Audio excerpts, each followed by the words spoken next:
నిరుపేదలను సంపన్నులు ఆదుకునే బృహత్తర కార్యక్రమం P4 కు ఉగాది రోజున శ్రీకారం చుట్టింది ఏపీ సర్కార్. అమరావతిలో ఏర్పాటు చేసిన ప్రత్యేక కార్యక్రమంలో ఈ ప్రోగ్రాంను ప్రారంభించారు CM Chandrababu, deputy CM Pawan Kalyan. P4 తో చరిత్ర తిరగరాస్తామని సీఎం చంద్రబాబు చెప్పారు. ఈ కార్యక్రమం ద్వారా 28 లక్షల కుటుంబాలను సర్కార్ గుర్తించింది. అంతేకాదు దశల వారీగా 50 లక్షల కుటుంబాలను ఆదుకునేలా కార్యక్రమం రూపొందించారు. సామాజిక అసమానతలను P4 తగ్గిస్తుందని సర్కార్ వాదన. పనిచేయడం తప్ప తనకు మరో ఆలోచన లేదని ఈ సందర్భంగా సీఎం చంద్రబాబు చెప్పారు. తన జీవితం ప్రజల అభ్యున్నతికి అంకితమన్నారు. తాను జీవితంలో ఎలాంటి తప్పు చేయలేదని, చేయబోరని కూడా వెల్లడించారు ఏపీ సీఎం. 40 ఏళ్లుగా ప్రజలే జీవితంగా బతికాను. రాష్ట్రం బాగుండాలని ఆలోచించాను. ప్రజల జీవితాల్లో మార్పు రావాలని కోరుకున్నాను. మన బిడ్డల యువత భవిష్యత్తు బాగుండాలనేది నా ఆకాంక్ష అని చెప్పి కూడా నేను మీకు తెలియజేస్తున్నా. నిజాయితీ, నిబద్ధత, పారదర్శకత, ప్రజల ఆశలు ఆశయాలు నెరవేర్చడం, అవినీతి లేని పాలన అందించడం, ఇదే నాకు తెలిసిన విషయాలు. సుపరిపాలన, మంచి రాజకీయాలను నమ్మాను. అందుకే ఎప్పుడు ఆలోచించినా ఒకటే ఆలోచిస్తాను. తెల్లవారితో నిద్రలేసి ఏమి చేస్తే మీ జీవితాల్లో మార్పు వస్తుందో ఆలోచిస్తా ఉంటాను. దాంతోనే నిద్రలేస్తాను. సాయంత్రం పడుకునేటప్పుడు ఏమి చేశాను, ఎంత మేలు జరిగిందని ఆలోచించి మళ్లీ పడుకుంటాను. నేను ఏ తప్పు చెయ్యలేదు, చెయ్యను, భవిష్యత్తులో కూడా చెయ్యను. 40 ఏళ్లుగా ప్రజలే. హైదరాబాద్ ఈ స్థాయిలో అభివృద్ధి చెందడానికి 1995లో వేసిన పునాదిగా గుర్తు చేశారు సీఎం చంద్రబాబు. అలాగే ఇప్పుడు రాజధాని అమరావతిని కూడా 4 ఏళ్ల తర్వాత చూస్తే ఎలా ఉంటుందో జనాలకే అర్థమవుతుందన్నారు. ఆదర్శవంతమైన రాజధానిగా తయారవుతుందని చెప్పారు ఆయన. అప్పుడు అమరావతిని చూడడానికి అంతా వస్తారన్నారు.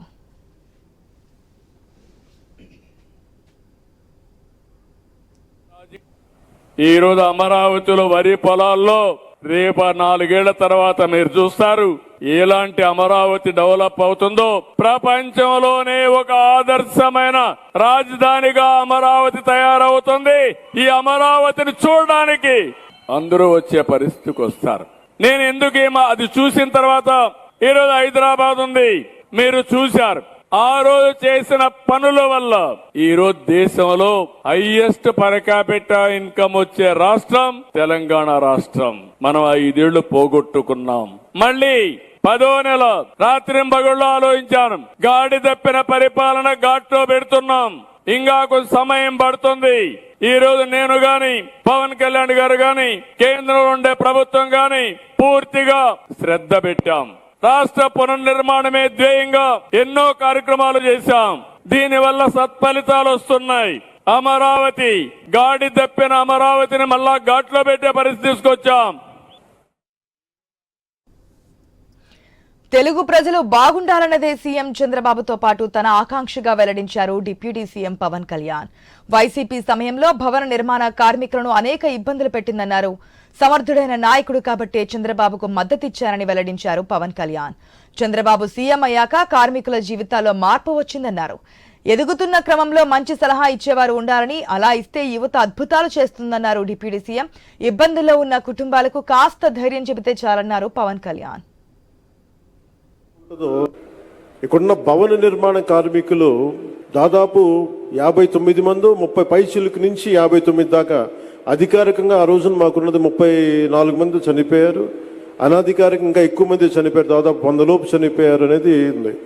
అలాంటి భవన నిర్మాణ కార్మికుల్ని ఇబ్బంది పాలు చేసిన ప్రభుత్వం అదైతే ఈ రోజున భవన నిర్మాణ కార్మికుల్ని వేదిక పైన కూర్చోబెట్టి మీ కష్టం ఏంటి చెప్పు అని చెప్పి ఒక బలమైన, ఒక అనుభవశీలైన ఒక ముఖ్యమంత్రి ఆధ్వర్యంలో రాష్ట్రం ఎలా ఉంటుందో ఆ ప్రభుత్వానికి, ఈ కూటమి ప్రభుత్వానికి నిదర్శనం.